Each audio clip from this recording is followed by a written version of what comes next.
Hello! In this video I will show you how to install ChatGPT Widget on VIVO V40 Lite.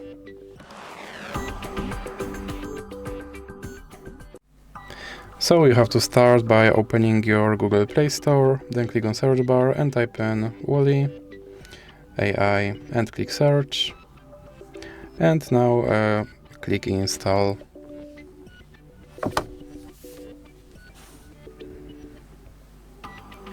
Now click open. And then click on this button to skip the introduction and click open permissions. Then select AI assistant and click here to allow this app to display over other apps. And then you can go back and go back again. Now click start, and as you can see right here there is my ChatGPT widget, and I can open him and I can tell him to do something.